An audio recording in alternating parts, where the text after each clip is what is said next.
Puji Tuhan, selamat malam teman-teman dimanapun Anda berada.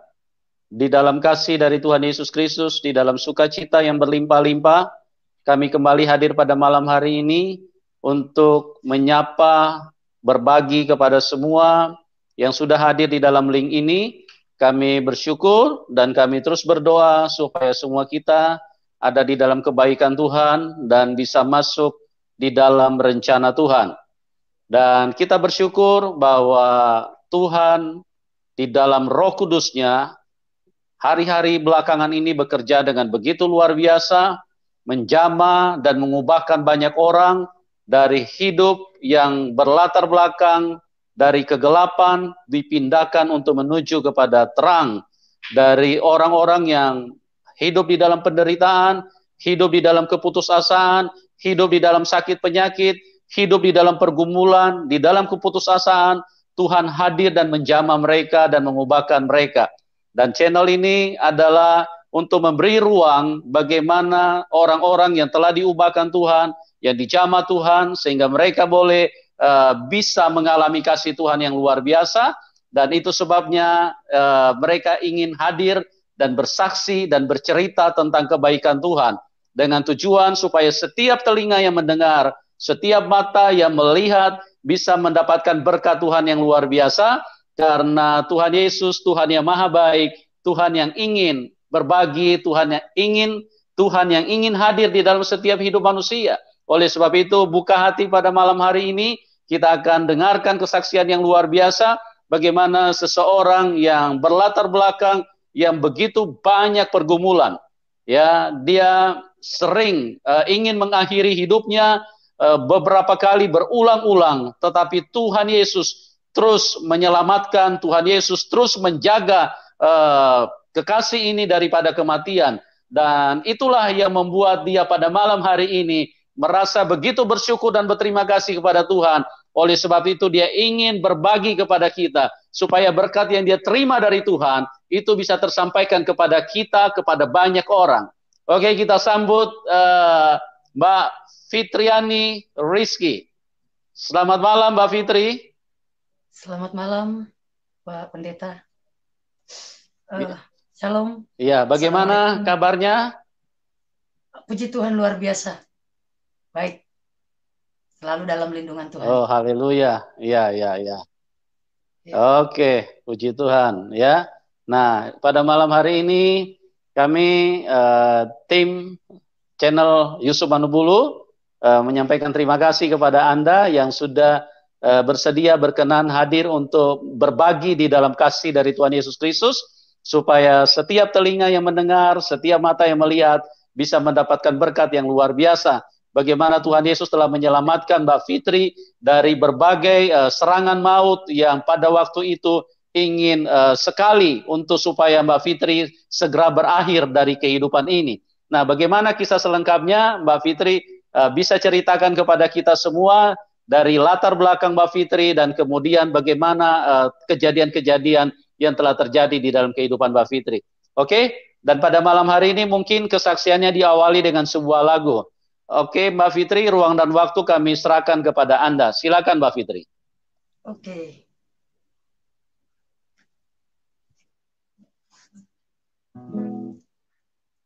Shalom, assalamualaikum, salam sejahtera buat seluruh umat manusia ciptaan Tuhan. Buat orang Bugis, agak karebas sering ugiku. Satu lagu sebelum saya memulai kesaksian saya. Karena begitu besar kasih Allah akan dunia ini, hingga Dia telah mengaruniakan anaknya yang tunggal, Yesus Sang Juru Selamat dunia, Sang Penebus dosa manusia. bagi yang percaya padanya, tak akan binasa. Bertobatlah, bertobatlah, agar engkau diselamatkan. Percayalah, percayalah pada Yesus, Sang Juru Selamat. Oke, terima kasih. Sekian lagu lagu tadi itu sebagai ucapan syukur karena begitu besar kasih Yesus dalam hidup saya. Pertama-tama saya mau berterima kasih kepada channel Yusuf Madubulu karena sudah memberikan saya kesempatan untuk menyaksikan, membagikan, menceritakan bagaimana Tuhan Yesus berkarya, bagaimana Tuhan Yesus begitu setia dalam hidup saya, sehingga saya boleh masih hidup, masih boleh bisa merasakan kebaikan Tuhan dalam hidup saya hingga malam hari ini. Pertama-tama saya perkenalkan nama saya Fitriani Rizky HB. Itu nama saya lahir yang diberikan oleh Eta dan mami saya. Saya sebut bapak saya itu sebagai Eta karena kebetulan kalau di Bugis, bangsawan Bugis itu manggil Eta. Jadi saya seorang anak yang dari kecil, saya pertamanya seorang penakut. Jadi kalau di sekolahan saya diejek, saya dibully, saya langsung pulang ke rumah. Nangis, saya mengadu sama atas saya, sama orang tua saya. Saya mengadu, saya nangis. Kemudian karena memang didikan orang tua saya memang keras gitu ya. Jadi saya selalu diginiin. Kamu kalau tidak melawan, saya yang akan mukul kamu. Waduh, saya berpikir begini, kalau saya nggak melawan, saya yang dipukul. Tapi kalau saya melawan, ntar saya juga yang dipukul. Bagaimana ini? Tapi karena saya begitu ketakutan sama orang tua saya, jadi saya beranikan diri saya melawan siapapun yang mengganggu saya. Jadi di situ, mulai saat itu saya jadi terbentuk jadi seorang anak yang keras, yang brutal, yang pemberani. Dalam hal apapun saya berani. Jadi memang dari kecil saya tomboy.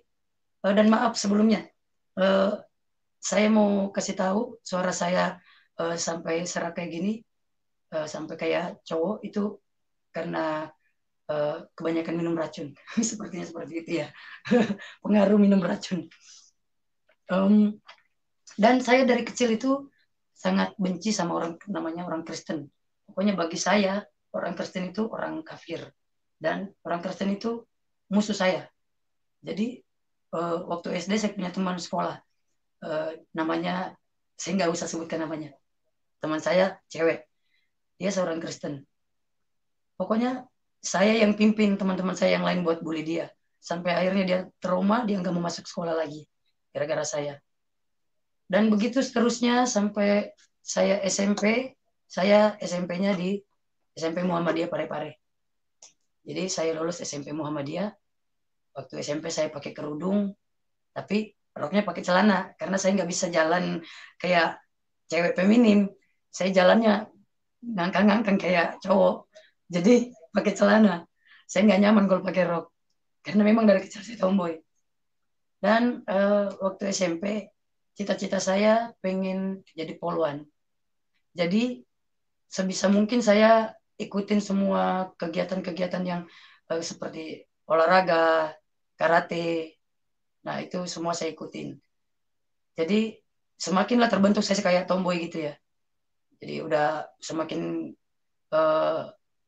semakin kuat juga pegangan saya untuk jadi bandel di luaran sana. Jadi saya sempat jalani pekerjaan yang ekstrim mulai dari sekolah, dari SMP. Jadi saya cuma dikasih rokok sebungkus, itu saya bisa mukul kakak kelas saya pokoknya saya nggak peduli itu dia anak siapa, kakak kelas saya, di kelas, teman kelas, saya nggak peduli. Yang intinya saya dibayar, saya kerjakan gitu. Kemudian tahun 2004 saya tamat SMP, Tuhan izinkan satu kecelakaan terjadi karena saya apa kalau bawa motor saya nggak pernah pelan, karena kalau saya bawa motor itu pengennya yang namanya masih muda ya, pengennya yang but dan suka ikut balapan liar, liar gitu. Nah, suatu hari saya kecelakaan dan itu pada kecelakaan itu mengakibatkan kedua kaki saya jadi patah dan kata dokter harus diamputasi. Tapi eh, di situ keluarga saya nggak terima, nggak setuju. Jadi di rumah sakit eh, tanda apa surat pernyataan setuju itu keluarga saya nggak mau tanda tangan, keluarga saya bawa saya pulang. Singkat cerita, setahun itu saya di cuma bisa duduk baring, buang air di tempat, pokoknya semua di tempat, nggak bisa ngapa-ngapain karena kakinya patah, rahang patah, gigi patah, jadi nggak bisa apa-apa. Di situ saya udah mulai putus asa pada saat itu, pada saat saya udah nggak bisa berjalan, di situ saya udah mulai putus asa. Aduh, saya udah eh, harapan saya yang mau jadi polwan, cita-cita saya menjadi polwan udah punah, udah hancur ya, udah nggak ada harapan lagi karena eh, kaki saya udah patah, udah nggak bisa jalan. Terus ditambah lagi dengan eh, apa orang terdekat saya ada yang mengatakan seperti ini, aduh saya kalau jadi kamu udah nggak bisa jalan seperti itu, cuma bisa nyusahin orang, udah nggak berguna, mending saya mati aja, kalau saya jadi kamu saya bunuh diri. Perkataan itu begitu menusuk di hati saya sampai akhirnya pada waktu itu apapun di dekat saya, itu benda tajam, benda tumpul, semuanya saya pukulin di diri saya, pokoknya saya nyakitin diri saya sampai akhirnya waktu eh, saya dikasih obat, itu aturan obatnya 3 kali sehari dan ada berapa macam obat yang harus saya minum, itu saya minum sekaligus, semuanya saya minum. Itu pagi hari saya minum pagi hari karena saya memang niatnya mau bunuh diri karena saya sangat terluka dengan perkataan keluarga saya. Akhirnya saya minum obat itu dengan berharap saya mati, memang ingin benar-benar ingin mengakhiri hidup karena merasa udah nggak berguna. Saya minum obat itu, eh, saya kejang-kejang, saya sampai hilang ingatan, sampai udah nggak ingat apa-apa lagi. Saya pikir saya udah mati. Di situ saya pikir saya udah mati. Ternyata keesokan harinya pagi lagi, jadi pagi ketemu pagi, saya bangun dengan keadaan lemah. Saya bangun, aduh, ini saya udah mati apa ya? Tapi masih di rumah, kata saya gitu. Oh ternyata saya masih hidup. Oh di situ saya kembali lagi berpikir dengan cara apa saya harus bunuh diri sementara saya nggak bisa jalan. Jadi di situ saya seperti orang yang uh, seperti orang yang depresi, udah nggak bisa diajak komunikasi dengan baik karena adanya emosi, marah, marah terus saya.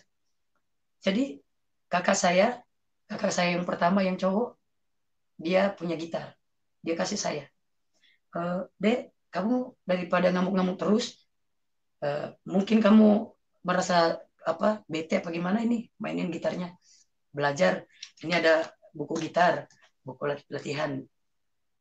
Gitarnya bukan saya terima dengan baik, saya ambil, saya hancurin gitar itu.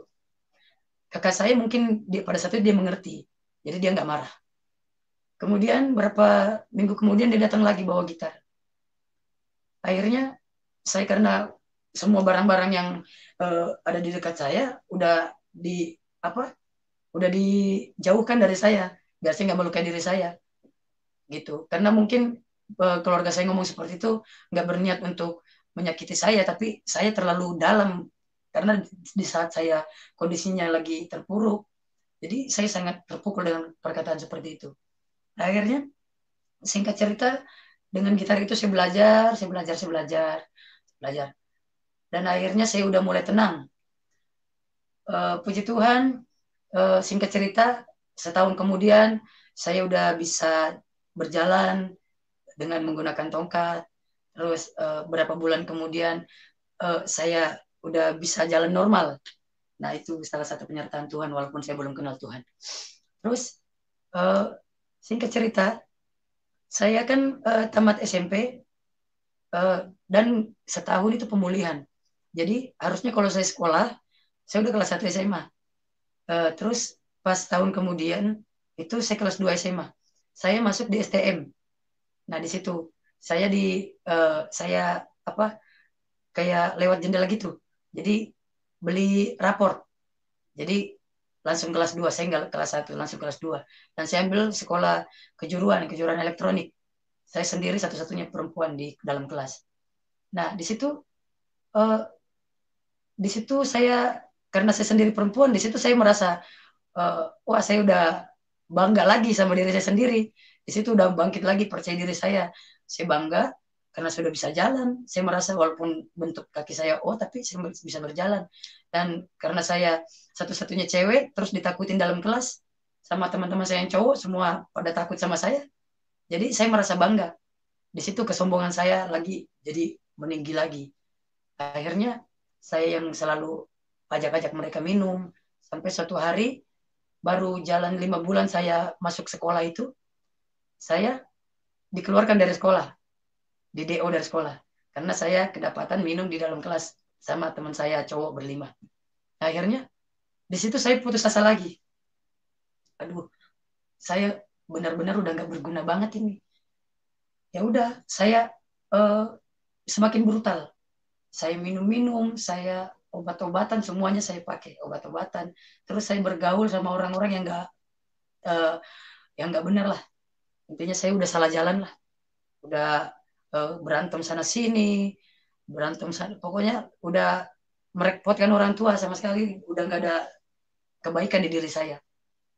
Kemudian suatu hari saya sakit lagi, darah keluar dari hidung saya mimisan begitu banyak, karena kan orang biasa mimisan dikit dong darahnya, saya mimisan banyak banget, terus darah dari mulut saya banyak keluar darah, terus muka saya bengkak, di sini bengkak, di situ rambut saya udah mulai rontok, kalau sakit kepala saya lagi datang itu 2 orang dewasa naik kepala saya, injak kepala saya itu nggak berasa. Nah, di situ kemudian eh, keluarga saya bawa saya ke rumah sakit untuk check up, untuk diperiksa. Terus kata dokter begini, eh, kami katanya menemukan sel kanker di otak anak bapak. Waduh, di situ saya langsung tek, aduh ada apa lagi nih, kok hidup saya nggak udah-udahnya disiksa, kata saya begitu. Tuhan jahat banget sama saya. Sudahlah saya gagal jadi poluan, sudah saya gagal sekolah lanjutan, dikasih penyakit pula. Akhirnya kata dokter, eh, kalau itu tahun 2000, kejadian itu tahun 2006, 2007. Nah, terus kata dokter kalau tahun 2011 anak ini enggak berobat secara dengan benar, ini bisa amnesia, kalau enggak amnesia dia meninggal. Di situ saya berpikir begini, waduh, saya udah ditentukan tahun 2011 meninggal. Lalu untuk apa lagi hidup saya lama-lama? Ngapain? Saya harus nunggu lama-lama lagi sampai tahun 2011. Jalanin hidup yang udah mati tahun 2011. Mending saya akhiri hidup saya. Mulai dari situ, roh bunuh diri itu terus ada di diri saya. Sepulang dari rumah sakit, keesokan harinya, saya terus memikirkan penyakit saya itu. Akhirnya saya, eh, bukannya saya menjaga kesehatan, tapi saya malah memperburuk kesehatan saya dengan saya terus minum, dengan semua mengkonsumsi barang-barang terlarang. Itu saya konsumsi semuanya.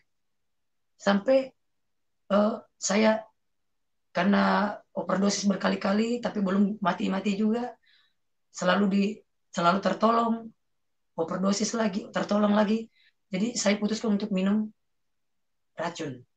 Saya beli racun tikus, saya taburin di roti, 3 bungkus, saya taburin di roti. Saya makan. Bukannya mati, cuma mual-mual. Itu cuma mual-mual, cuma menyiksa diri saya. Akhirnya mami saya minta kakak saya untuk beli susu kaleng kental, diminumin ke saya. Kan zaman dulu itu susu kental bukanya pakai pisau gini, jadi tajam-tajam pinggirnya. Tapi karena panik, itu saya diminumin sampai bibir saya luka-luka berdarah-darah karena kaleng. Akhirnya tertolong lagi. Di situ tertolong, bukannya saya senang, bukan saya bahagia, bukan bersyukur. Saya malah, aduh, dengan cara apa lagi saya hidup saya.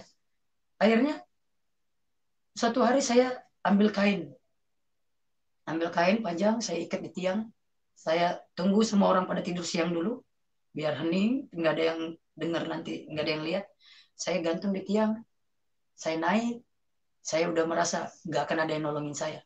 Karena rumah udah, tas saya udah eh, keluar mancing, mami saya udah tidur, saudara-saudara saya yang lain nggak ada di rumah. Dan akhirnya saya gini, ini kesempatan saya untuk mengakhiri hidup saya. Akhirnya saya gantung diri, udah begini-begini, udah karena bangku saya udah tendang, udah begini-begini saya, udah kejang-kejang, udah nggak bisa napas. Tiba-tiba ada suara pintu, tapi saya nggak peduli, saya tetap aja kalau bisa andaikan bisa saya tarik badan saya turun biar berat ya kan, biar cepat mati. Ternyata itu kakak saya yang nomor 3. Dia masuk kamar, buka pintu, langsung dia lihat, aduh, ada orang tergantung. Ternyata itu saya. Dia langsung teriak, dia histeris, dia panggil uh, siapa aja yang dengar, orang-orang semua pada datang nolongin saya. Di situ saya gagal lagi. Di situ saya makin frustasi.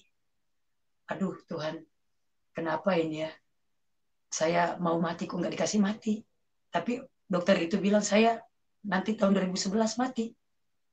Akhirnya berapa bulan kemudian saya minum Baiklin. Saya beli Baiklin, terus gelasnya saya tuang, Baiklin saya tuang di gelas. Saya tunggu lagi orang semua tidur. Saya agak jauh dari rumah. Saya ke rumah yang rumah kosong yang tetangga saya, emang di situ ada rumah yang nggak ada penghuninya. Ya udah, di situ saya minum. Ya, di situ ternyata gagal lagi. Saya minum, Backlinnya cuma nyampe di sini, napas saya udah nggak ada, udah satu-satu napasnya. Tapi saya kelepar-kelepar begini, kelepar-kelepar jadi seng, karena di rumah orang Bugis itu kan seng. Jadi bunyi-bunyi. Jadi orang-orang yang dengar itu ada suara apa pada datang lagi. Jadi saya dibawa ke puskesmas, terus di puskesmas saya ditolak. Katanya ini udah harus dibawa ke rumah sakit umum. Akhirnya saya dibawa ke UGD. Selang masuk di sini, saya sadar tapi udah nggak bisa bernapas. Saya sadar, saya tahu siapa aja yang ada di sekeliling saya. Saya pengennya jangan ditolongin. Jadi pada saat dokter suruh buka mulut, suruh mau dipasang selang, saya terus begini, biar telat ditolongnya. Jadi selang masuk di hidung, selang masuk di mulut, itu dicuci semua di dalam tubuh saya, racun-racun yang saya minum itu. Terus yang keluar itu darah, semuanya darah, semua darah.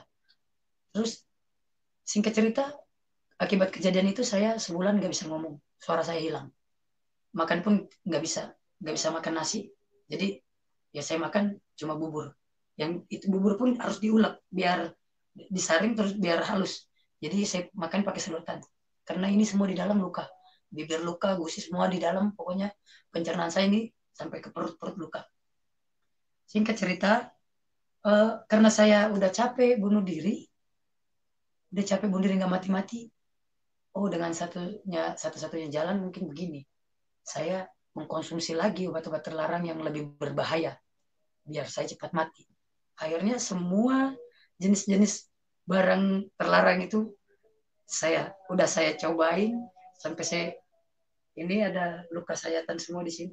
Tubuh saya penuh luka sayatan karena kalau saya sakau, saya iris, potong badan saya isap darahnya. Jadi di situ saya udah putus asa, udah seperti orang yang nggak punya harapan. Singkat cerita, suatu hari uh, bertemu sama seseorang. Entah orang itu tahu dari mana saya sakit, tiba-tiba dia datang. Dia ngomong seperti ini. Dia manggil saya Kanda. Kanda, saya dengar katanya Kanda lagi sakit. Iya emang kenapa, kan saya galak. Orangnya dulu saya nggak punya hati. Saya itu manusia yang paling nggak punya hati dulu. Saya galak sama orang, nggak pernah punya tutur kata yang lembut, nggak pernah. Jadi kenapa emang? Lu mau nolongin gua? Kata kasarnya seperti itu. Emang, enggak. Kalau kalau katanya eh, Kanda berkenan, saya mau nolongin. Tapi itu pun kalau kamu mau. Iya, dengan apa? Bisa sembuh katanya. Tapi didoakan sama pendeta. Waduh, kata saya, pendeta, saya kan benci sama orang Kristen. Kenapa pendeta? Terus saya bilang begini, emang bisa? Kata saya gitu. Bisa. Asal nanti deh kamu ketemu aja langsung sama pendetanya. Kata dia gitu. Ya udah, karena saya eh, udah pengen bunuh diri, nggak mati-mati, udah menyiksa diri tapi tetap aja nggak mati. Jadi apa aja sih di pikiran saya udah nggak ada lagi, saya nggak bisa berpikir apa-apa. Udah ikut aja lah. Ayo, antar saya ke pendeta yang kamu bilang. Akhirnya singkat cerita saya ketemu sama pendeta itu. Dia bilang begini, ya ada apa, saya ada yang boleh saya bantu? Saya bilang begini, Pak, eh, katanya Bapak bisa bisa sembuhin orang sakit. Tanya, enggak, saya bukan bukan saya yang sembuhin orang sakit katanya, tapi Tuhan saya. Iya terserah siapa aja lah Pak, kata saya begitu. Saya kan galak ini, jadi saya nggak peduli orang itu siapa. Ya udahlah Pak, terserah siapa aja. Saya nanya, bisa nggak? Kalau nggak bisa saya balik. Eh, kita duduk dulu ya, kita ini karena saya nggak apa nggak duduk dulu, langsung ngomong aja. Diajak duduk, akhirnya saya ikut aja duduk. Terus dia bilang begini, begini, kamu ceritakan kamu sakit apa. Singkat cerita saya ceritakan eh, hidup saya seperti apa. Dia bilang begini, saya eh, bisa doakan kamu, tapi yang menyembuhkan itu Tuhan saya. Iya Tuhan, nggak apa-apa, terserah siapa. Tapi asal jangan dikristenkan, kata saya begitu. Asal saya jangan dikristenkan, saya nggak mau. Saya benci sama orang Kristen. Saya lantang ngomong begitu sama dia, sama beliau. Terus dia bilang begini, iya, enggak. Kita eh, mendoakan orang itu kita nggak mengkristenkan karena agama itu tidak menyelamatkan. Ya terserah Bapak lah. Singkat cerita dia doakan saya. Cara berdoanya eh, unik. Dia begini. Dia tumpang tangan di atas saya, di atas kepala saya, dia tutup mata. Tapi saya melek aja lihat ini dia ngapain ya. Gitu. Dia berdoa. Tuhan Yesus, Tuhan yang kami sembah dalam nama Isa Al-Masih, kami bawa anak ini, kami percaya mujizatmu ada. Nyatakan kasihmu, mujizatmu pada anak ini.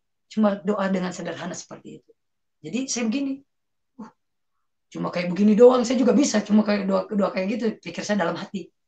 Ya udah singkat cerita, saya balik. Terima kasih Pak, udah didoakan. Ya singkat cerita di sana, kok saya ada rasa rindu ingin kembali lagi, ingin kembali lagi ketemu beliau. Saya terus pikiran, terngiang terus doa dia. Uh, saya harus balik lagi. Singkat cerita saya balik lagi. Begitu terus baru bulan-bulan, ada sekitar 4 bulan itu saya berjumpa 3 minggu sekali, 2 minggu sekali. Pokoknya saya terus minta didoakan sama dia karena saya udah mulai ada rasa nyaman sama beliau. Akhirnya singkat cerita berapa bulan kemudian saya tuh udah ngerasa ada perubahan. Kepala saya yang biasanya kalau lagi sakit terus tiba-tiba mimisan, saya tiba-tiba nggak sadarkan diri, terus saya yang eh, bentar-bentar marah, kok jadi sekarang jadi suka lebih tenang gitu. Singkat cerita, saya cek lagi ke dokter, saya mau periksakan sakit saya. Terus di sini keajaiban Tuhan terjadi. Pada saat di rumah sakit, dokter bilang begini, wow, dia angkat kertas. Pas keluar selesai periksa dia angkat kertas begini, wow, ini saya yang salah ponis apa gimana ini? Emang kenapa dok, kata saya? Ini uh, dia sampai gugup. Ini sel kankernya nggak ada. Kamu itu sehat katanya. Mungkin saya yang salah ponis. Mohon katanya, tolong, mohon maafin saya. Saya yang salah ponis. Wow, di situ saya, wow, luar biasa pendeta itu. Saya begitu karena pada saat itu iman saya belum bertumbuh ya kan, saya belum kenal Yesus itu siapa. Dan saya kenalnya Yesus penyembuh. Wow, luar biasa, keren juga ya, kata saya, keren juga itu pendeta. Akhirnya singkat cerita saya balik ke pendeta itu sama beliau. Saya bilang, Pak, saya sembuh, Pak. Terima kasih sudah didoakan. Oh, luar biasa. Dia sampai sujud, dia bersyukur, dia sangat bersuka cita, memuji Tuhan pada saat itu. Dan saya nggak mengerti dia lagi ngapain. Dia berdoa, dia sampai tersungkur nangis. Karena mujizat terjadi benar-benar nyata dalam hidup saya. Karena pada saat itu saya udah berpikir bahwa udah nggak ada harapan lagi. Udah kematian udah di depan saya. Udah nggak ada harapan lagi. Akhirnya karena saya merasa sudah disembuhkan, saya memutuskan untuk masuk Kristen. Itu uh, pertama kali yang ada di benak saya. Bukan mengikut Tuhan Yesus, bukan. Saya mau masuk Kristen. Itu nanti uh, saudara-saudara bisa bedakan ya. Pada saat saya cuma mau masuk Kristen dan pada saat saya mengikut Yesus. Nah, pada saat itu saya uh, ke salah satu gereja karena saya datang ke tempat beliau lagi keluar kota. Akhirnya saya cari gereja karena saya udah ibarat kata udah betul-betul pengen dibaptis hari ini juga, pengen masuk Kristen hari ini juga. Akhirnya saya masuk ke salah satu gereja. Pak, tolong saya Kristenkan saya, Pak. Saya nggak tahu kan kalau bagaimana bahasanya, jadi saya cuma ngomong gitu.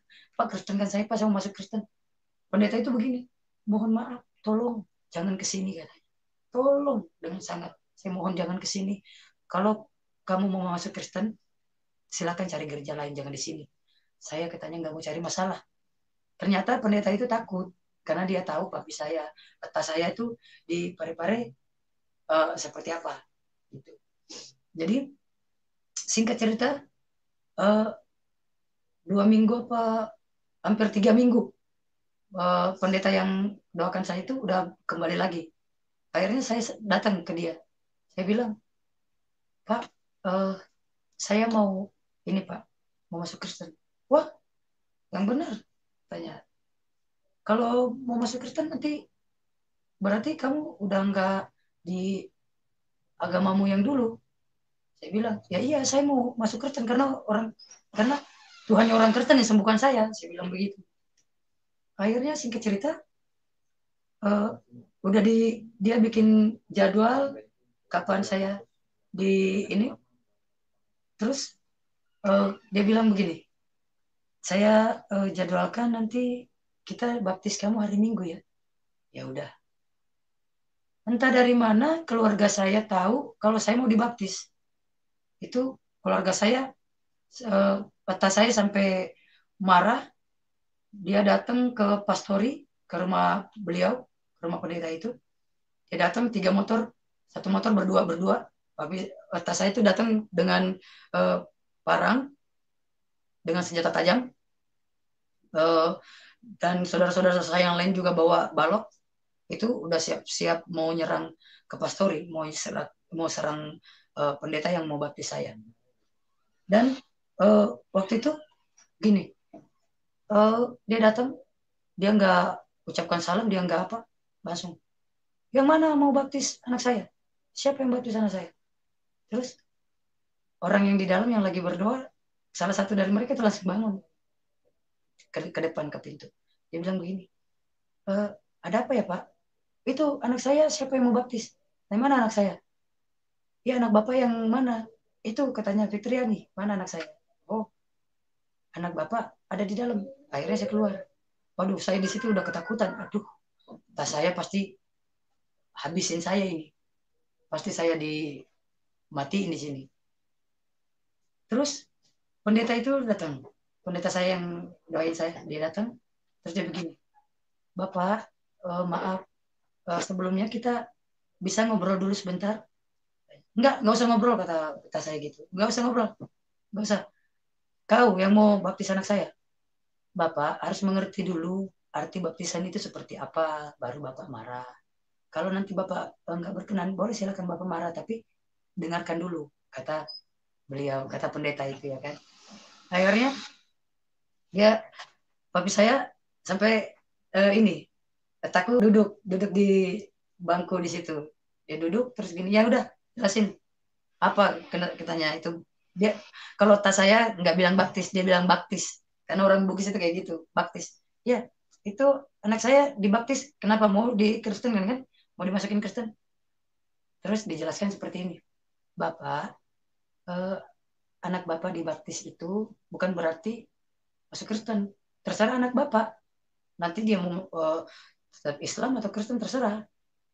Intinya baptisan itu sebagai tanda pertobatan. Hidup anak Bapak yang lama akan berubah menjadi hidup yang baru. Terus hidup anak Bapak yang lama, yang brutal, yang suka menggunakan obat-obatan terlarang, yang suka berantem itu nggak akan dilakukan lagi sama anak Bapak. Akhirnya akhirnya atas saya gini mikir, oh iya iya iya, udah baptis katanya anak itu, baptis biar dia bertobat. Saya juga capek udah sama anak itu, saya udah ampun sama kelakuan anak itu. Singkat cerita, puji Tuhan saya dibaptis pada tahun 2008 2009 itu saya dibaptis. Singkat cerita, karena saya udah dibaptis, jadi otomatis saya merasa diri saya udah orang Kristen itu. Ya udah, akhirnya saya ikutin setiap ibadah, walaupun saya nggak ngerti orang itu ibadah mereka waktu itu dia sedang apa, nyanyinya kayak apa, saya nggak ngerti, jadi saya ikut aja. Orang tutup mata saya melek, jadi saya celingak-celinguk aja begini. Jadi di situ iman saya belum bertumbuh. Terus singkat cerita, saya karena takut sama tas saya nggak tinggal di rumah orang tua saya. Saya tinggal di salah satu rumah uh, orang tua angkat saya. Dia udah almarhum. Dia menerima saya, dia jadikan saya anak angkat. Nah, akhirnya satu hari atas saya tahu kalau saya masuk gereja. Nah, itu dia sampai begini. Dia merasa tertipu. Dia merasa ditipu sama saya. Akhirnya dia cari tahu keberadaan saya di mana. Dan entah tahu dari mana, dia tahu saya sembunyi di situ. Dia datang bersama kakak saya yang nomor 4, cowok. Dia datang, dia jemput saya. Dijemput, terus saya dibonceng di tengah. Pak, jadi atas saya yang bawa motor, saya di tengah, kakak saya yang nomor 4 di belakang. Saya dikunci begini biar saya nggak kabur. Akhirnya saya dibawa pulang ke rumah. Sampai di rumah, di situ saya dicambuk, saya disiksa sama atas saya pakai selang. Itu saya ingat dia pakai selang. Dia mukulin saya sampai saya berteriak-teriak minta tolong. Saya berteriak-teriak mohon ampun. Mohon ampun, ampun, udah saya sakit, ampun. Kata dia gini, kata saya ini, kamu bikin saya malu. Kamu mending mati daripada kamu harus hidup cuma bikin malu keluarga. Kamu harus mati malam ini juga. Darah kamu halal saya minum. Kamu bikin malu saya, mending saya bunuh kamu. Ya pukulin saya nggak berhenti, saya pukulin, saya berteriak minta tolong sama siapapun, nggak ada, satupun nggak ada yang nolongin saya. Karena mereka saudara-saudara saya itu sama mami saya semuanya marah karena saya ketahuan masuk gereja. Di situ saya begini, saya berteriak Allahu Akbar, saya teriak-teriak Allahu Akbar, saya teriak tolong, udah, ampun, saya teriak-teriak seperti itu. Tetap saya dari atas dia dipukulin, tetap dipukulin. Terus tiba-tiba saya nyebut begini, Yesus, Yesus, Yesus, Yesus. Selang yang dipegang atas saya itu patah. Wow, luar biasa kan? Tuhan ada lagi, hadir lagi di hidup saya saat itu. Tapi ternyata tas saya nggak berhenti. Dia ambil lagi selang yang baru.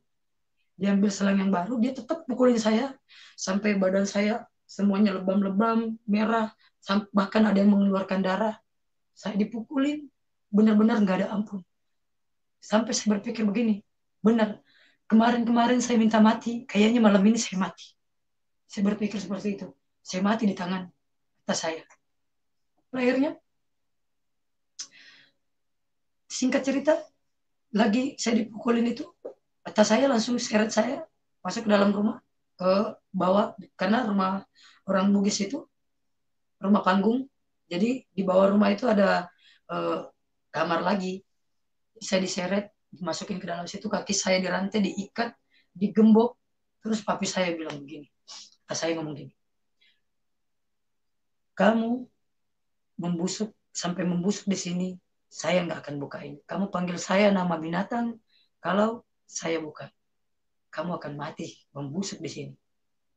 Saya yang sangat kenal sama orang tua saya, jadi saya udah ketakutan. Waduh, saya pasti membusuk di sini. Saya udah pikirannya, udah saya benar-benar mati malam ini. Karena saya tak kenal orang tua saya. Kalau orang tua saya bilang A, A, nggak berubah jadi B. Orang tua saya keras. Jadi pada saat itu saya ngamuk-ngamuk, ngamuk-ngamuk di situ, saya teriak-teriak, saya minta tolong, saya jerit. Terus atas saya ngomong begini dari atas, kamu sampai mati juga teriak di bawah, saya nggak akan bukain, saya nggak akan buka, kamu membusuk aja di situ karena kamu tuh udah nggak layak hidup. Begitulah menurut kata saya, nggak layak hidup. Akhirnya om saya begini, aduh udah saya nggak bisa lagi, nggak ada harapan lagi, saya nggak ada harapan lagi karena udah dirantai seperti ini, udah nggak akan ada pertolongan. Akhirnya singkat cerita, di tengah saya lagi galau seperti itu, langsung tiba-tiba ada di benak saya begini, kemarin kan saya disembuhkan sama Yesus, dan tadi saya panggil Yesus, selangnya patah.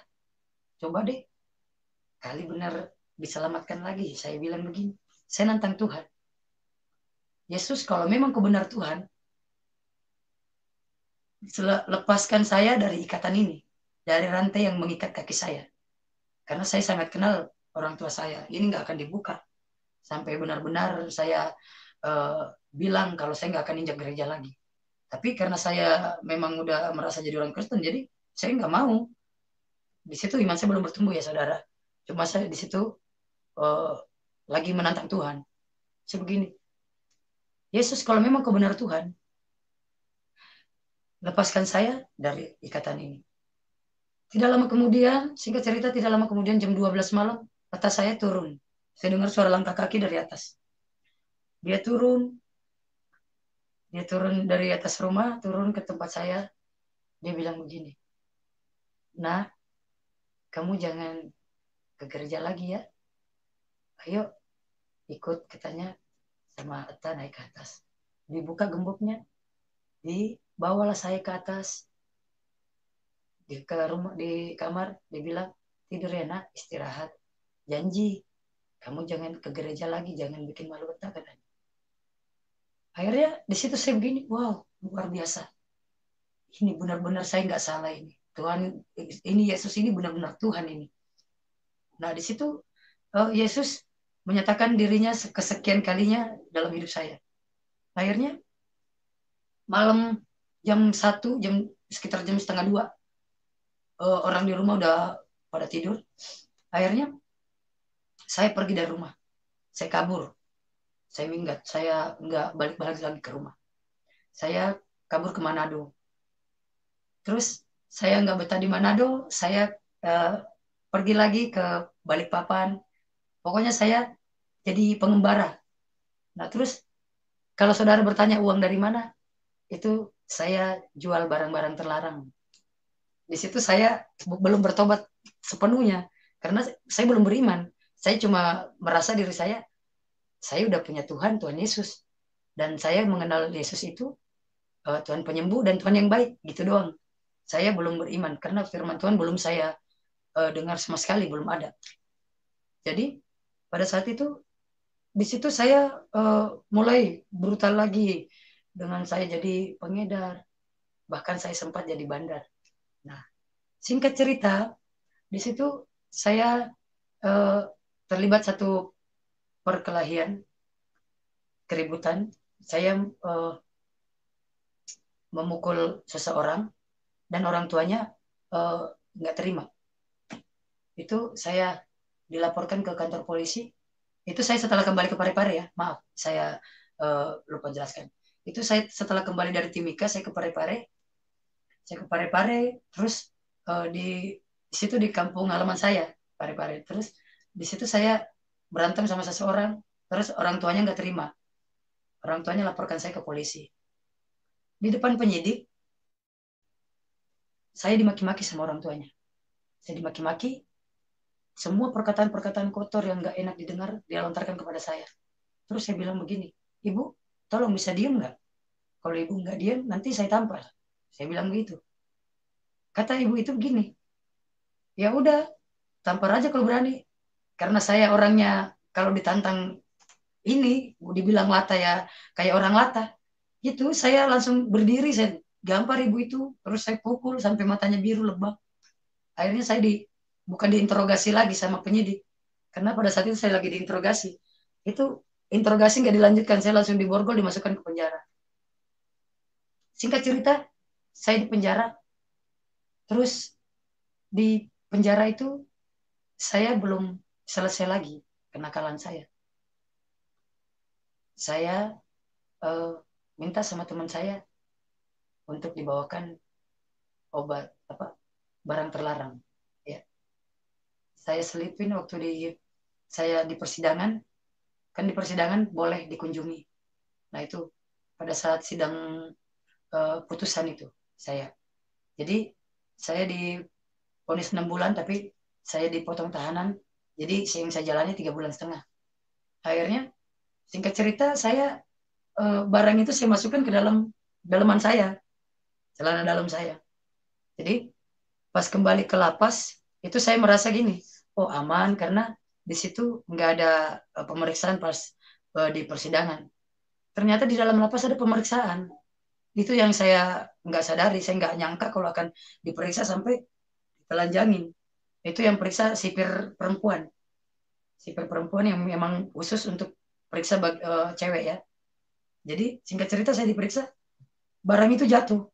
Akhirnya di situ saya dihukum, saya dipukulin di penjara, saya dipisahkan sel khusus karena saya melanggar. Jadi saya dipisahkan sel khusus, di situ saya sendiri.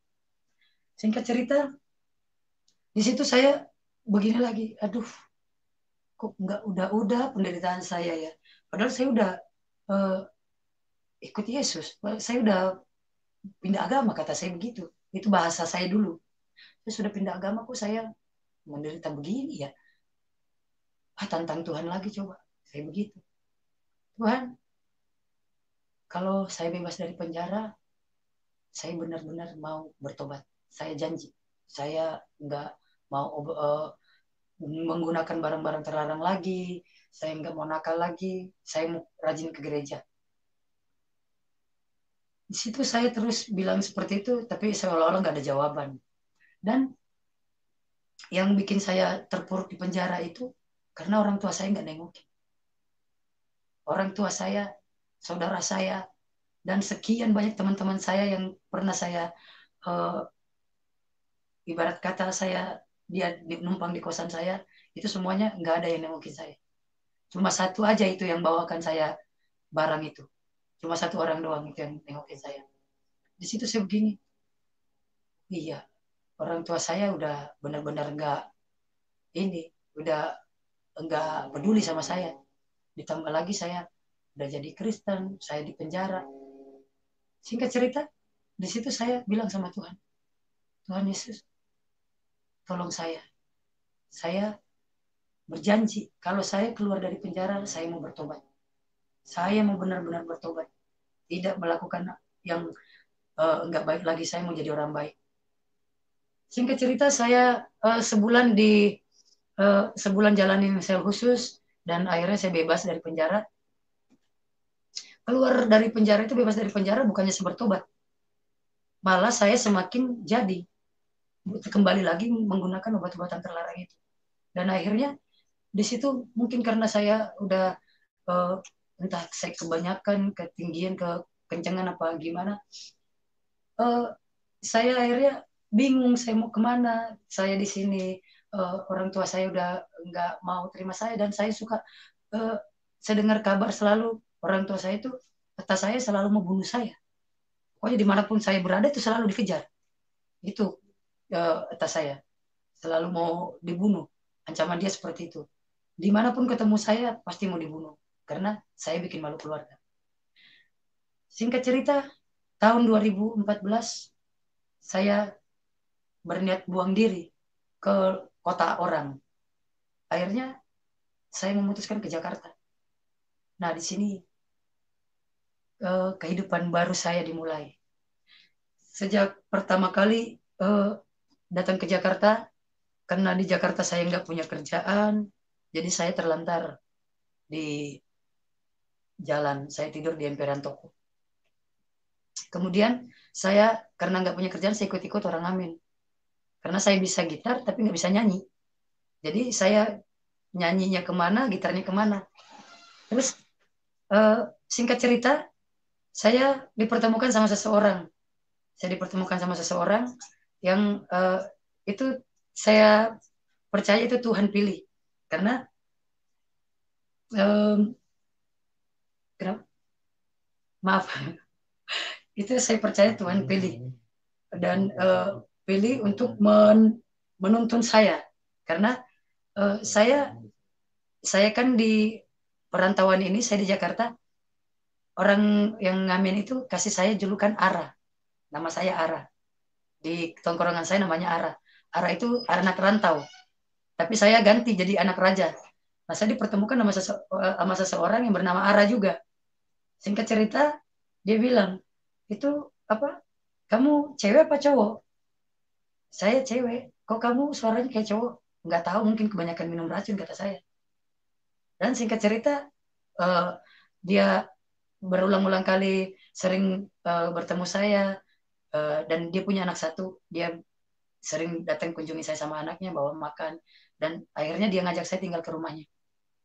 Nah, singkat cerita, saya tinggal lah di rumahnya, dan di situ uh, Tuhan mulai menjamah saya sedikit demi sedikit, pulihkan saya, dan apa, saya bersama-sama dengan Ara ini, maaf, bentar.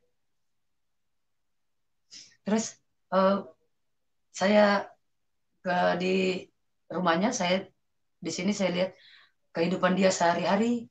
Dia sering ke jalanan berbagi, dia berbagi makanan. Terus apa itu?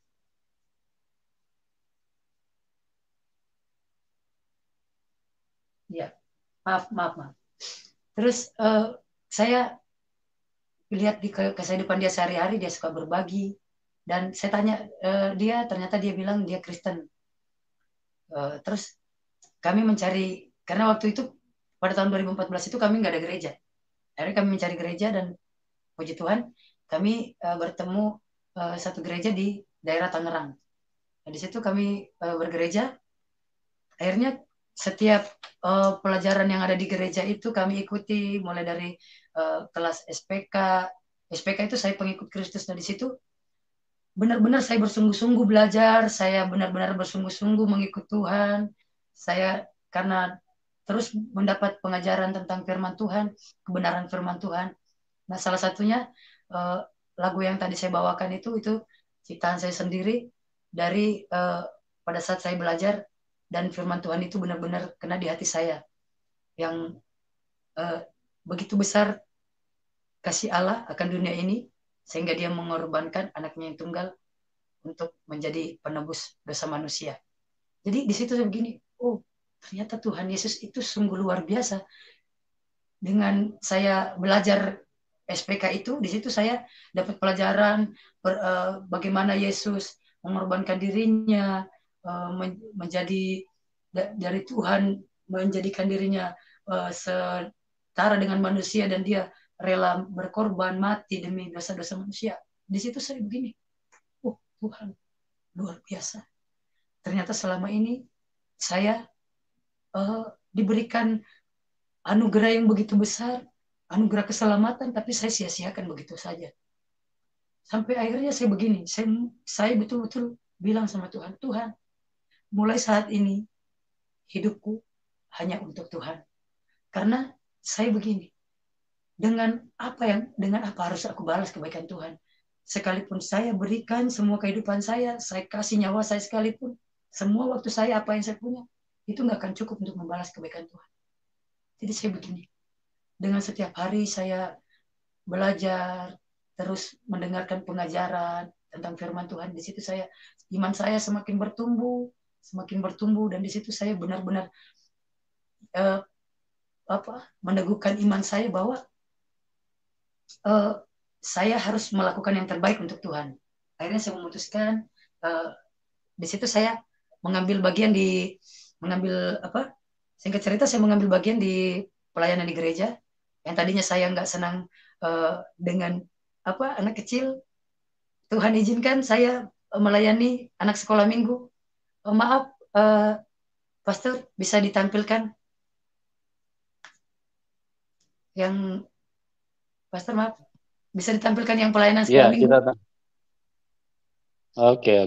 Ya. Sebentar ya teman-teman ya, kita tampilkan pelayanan dari Mbak Fitriani. Iya. Ya, Mbak Fitriani arah ini, yang ini ya, Mbak Fitri. Itu kami satu tim sekolah minggu, anak sekolah minggu. Itu saya melayani di sekolah minggu. Terus,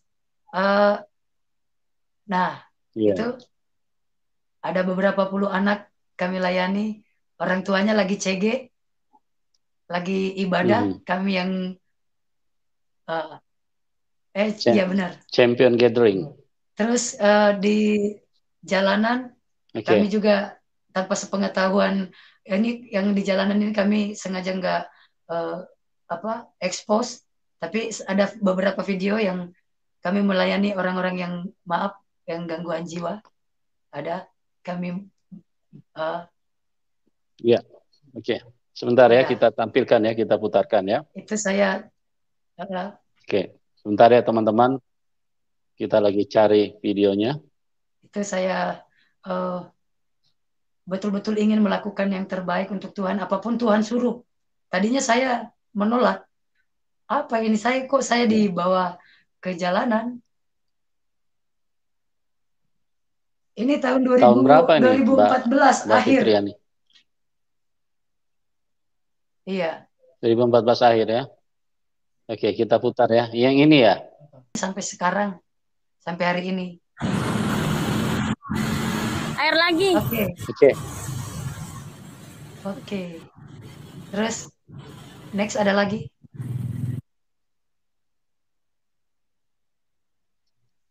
Oke, kita pindah lagi sebentar ya. Karena kami belum punya yayasan untuk mereka tempat tinggal, jadi kami melayani mereka di jalan aja. Kita rawat jalan. Itu saya pelayanannya, saya sebagai pengamen. Maaf. Itu saya jadi pengamen. Itu cita-cita saya nggak pernah jadi pengamen. Itu dalam hidup saya keputusan yang pahit. Cita-cita jadi polwan. Ini pelayanan kami sama anak-anak yang di jalan.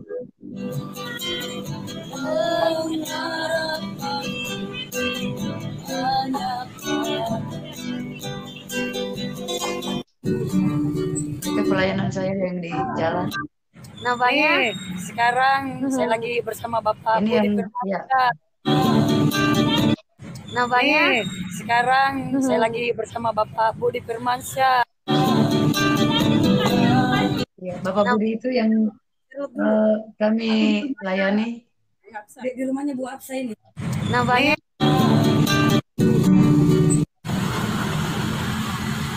air lagi. Ya, itu salah satu pelayanan kami. di jalan, kita melayani orang-orang yang gangguan jiwa di jalan. Terus profesi saya sebagai pengamen itu sebenarnya awalnya saya berpikir begini, itu keputusan terpahit dalam hidup saya. Tuhan, saya udah menyerahkan seluruh hidup saya dan saya bekerja sebagai pengamen. Tadinya saya malu, tapi saya dengan apa? Saya bawa lagu rohani terus. Saya ngamen itu bawa lagu rohani, satu-satunya pengamen yang bawa lagu rohani di daerah sini saya. Jadi saya bawa lagu rohani di bis, di kampus, di rumah makan, di pasar itu saya bawa lagu-lagu rohani. Dan pada saat itu ada salah satu ibu begini, Tuhan memberkati pelayananmu ya. Dan di situ saya begini, oh ternyata saya bukan pengamen, saya melayani Tuhan dengan saya nyanyi bawa lagu rohani. Nah di situ saya terus lebih semangat lagi melayani dengan cara saya membawa-bawa lagu rohani dan saya melayani juga orang-orang yang Muslim, non-Muslim itu karena pelayanan kami begini, kami melayani tanpa memandang suku, ras, dan agama itu. Jadi banyak pelayanan kami, ada yang online juga bisa ditampilkan, ada yang online itu kami melayani secara online. Itu ada dari berbagai daerah, ada di sebentar ya. Ada yang di Medan, di Bali, di Tangerang. Ya, pelayanan online coba. Puji Tuhan, tahun 2000 berapa ya itu dia bertobat, 2016 ada bertobat anak online kami. Tapi yang di Rainbow House ini kami merangkul mereka semua tanpa memandang suku, ras, dan agama. Dan puji Tuhan, mereka semua berhati kasih. Mana? Coba. Sebentar. Tadi videonya dikirim nggak? Oh itu di pelayanan kami yang di jalan itu. Kami melayani anak-anak yang di jalan seperti ini. Nah, maaf, ini pelayanan kami yang di jalan. Anak-anak pengamen. Itu waktu kami bagi-bagi masker. Yang ini? Kami bagi-bagi masker buat anak-anak yang ngamen. Oh, ya. Dan ini baju grup online kami. Pelayanan kami online. Yang seperti saya pakai sekarang. Iya. Nah ini kita bagi-bagi makan waktu itu. Kita bagi-bagi makan untuk anak-anak di jalan. Nah, ini bagi-bagi masker. Ya, itu kita bagi masker. Nah, ini kita pelayanan kami ini yang ada di sini.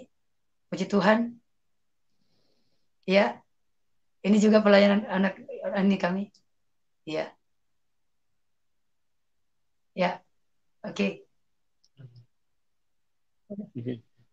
Yang online mungkin belum dikirim kali, bisa Mbak nanti Fitri. Dilihat di YouTube aja.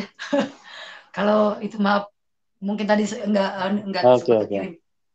Dan puji Tuhan lewat kesaksian. Ya, jadi saya sampaikan sebentar. Ya, sebentar Mbak Fitri, saya sampaikan dulu bahwa Mbak Fitriani ini juga punya channel YouTube namanya Aiberto Channel, ya. Aiberto ya. Itu kita tampilkan di layar YouTube supaya teman-teman juga bisa subscribe. Banyak konten-konten yang berisi pelayanan. Jadi Aiberto itu kalau saya tidak salah singkatan dari anak Yesus bertato ya. Anak Aiberto itu karena begini, pernah ada salah satu anak pang yang kami layani, dia ngomong seperti ini. Saya katanya bertato, mana ada katanya, emang saya diterima sama Tuhan. Jadi saya bilang begini, saya bertato, tapi saya anak Yesus. Nah itu, makanya saya bikin Aiberto anak Yesus bertato. Yang bertato itu juga anak Yesus. Jadi yang bertato jangan pernah berkecil hati. Kalau Tuhan itu nggak memandang kulit, rupa, suku, ras kita. Jadi Tuhan Yesus itu Maha Pengasih, sangat baik. Jadi bukan orang yang nggak bertato aja yang bisa jadi anak Tuhan. Oke, sekian kesaksian saya. Saya kembalikan. Oke, puji Tuhan. Ya. Terima kasih Mbak Fitriani. Sebuah kisah hidup yang sangat luar biasa, di mana Tuhan Yesus berulang-ulang kali menyelamatkan seseorang yang putus asa, bahkan yang menginginkan untuk segera mengakhiri hidupnya, alias bunuh diri atau pengen mati segera. Tetapi Tuhan Yesus begitu baik, berulang-ulang kali menolong, menyelamatkan, sekalipun janji yang disampaikan Mbak Fitriani adalah di awal-awalnya adalah janji palsu, mau bertobat tapi kumat lagi, mau bertobat tapi kumat lagi. Tapi Tuhan Yesus dengan sabar menunggu. Itulah Tuhan, ya. Itulah karakter Tuhan yang tidak bisa dibantah, tidak bisa dipungkiri oleh siapapun. Karena Dia sangat baik, Dia Maha Pengampun, Maha Pengasih, Maha Penyayang. Jadi kitab ini bukan hanya tulisan, bukan hanya isi segudang kata-kata dikatakan bahwa Dia Maha Pengasih, Maha Pengampun. Ini buktinya, saudaraku. Ini firman hidup, hidup kepada manusia. Tidak bisa dibantah bahwa Yesus Kristus itu satu-satunya Tuhan. Satu-satunya Tuhan, teman. Amin. Teman-teman, satu-satunya Tuhan Yesus Kristus itu. Itulah yang telah terjadi dengan Fitriani, bagaimana berulang-ulang kali dia coba ingkar janji dan ingin bunuh diri, tetapi Tuhan Yesus dengan penuh kasih sayang terus menunjukkan kemurahan, menunjukkan mujizat, menunjukkan kuasanya, menunjukkan kebaikannya. Bahkan sampai saat ini Mbak Fitriani benar-benar telah berubah total dan menjadi saksi Tuhan yang luar biasa. Oke, Mbak Fitriani bisa pakai bahasa daerah dulu sedikit untuk sapa keluarga besar di Makassar, di Bugis. Silakan Mbak pakai bahasa daerah sedikit biar mereka ini melepas rindu kepada keluarga di sana. Silakan Mbak. Selamat malam, sore ngogiku agak kareba. Melo ka berbagi degaga salamakan selewena Tuhan Yesus. Jadi aja tak lupai maka itu degaga selewena keselamatannya salamakan selewena Tuhan Yesus. Oke. Terima kasih. Terima kasih Mbak Fitri. Ya, teman-teman, terima kasih ya buat kebersamaannya, supaya kita di akhir-akhir ini, di hari-hari terakhir ini, kita semakin diperlengkapi dengan dengan karya-karya dari Roh Kudus, dengan melihat tayangan atau melihat pelayanan-pelayanan, isi-isi yang memberitakan tentang kuasa Tuhan Yesus, memberitakan tentang kasih Tuhan Yesus. Kita akan semakin dikuatkan, kita akan semakin dipersiapkan, kita akan semakin ready untuk menyongsong Tuhan Yesus pada saat yang kedua kali datang kembali menjemput umatnya. Ya, dan juga teman-teman yang ingin mendukung pelayanan daripada Mbak Fitriani, silakan ke nomor rekening yang kami sudah tuliskan, dicantumkan di bawah layar deskripsi. Ya, silakan teman-teman yang ingin mendukung. Tadi juga sudah disampaikan sama Pak Ado, ya saya ulangi, silakan Anda kirim ya persembahan Anda ke situ supaya Mbak Fitriani bisa semakin luar biasa melayani Tuhan. Oke, terima kasih buat semuanya dan terima kasih buat Mbak Fitriani. Doa kami buat Anda supaya setia melayani Tuhan ya. Sekali Tuhan Yesus, tetap Tuhan Yesus untuk selama-lamanya. Untuk selama-lamanya. Ya. Amin. Karena Roma 8, siapakah yang bisa memisahkan kita dari kasih Kristus? Penderitaankah, aniayakah, kelaparankah, ketelanjangankah, segala macam, tidak ada satupun yang bisa memisahkan kita dari kasih Kristus. Karena cinta dari Tuhan Yesus jauh lebih besar dari semua penderitaan yang dihadirkan dunia ini. Oke teman-teman, semuanya diberkati Tuhan Yesus, dan tetap semangat, dan salam kemenangan buat kita semua. Amin. Dengan nafsu dan kecapi, mari kita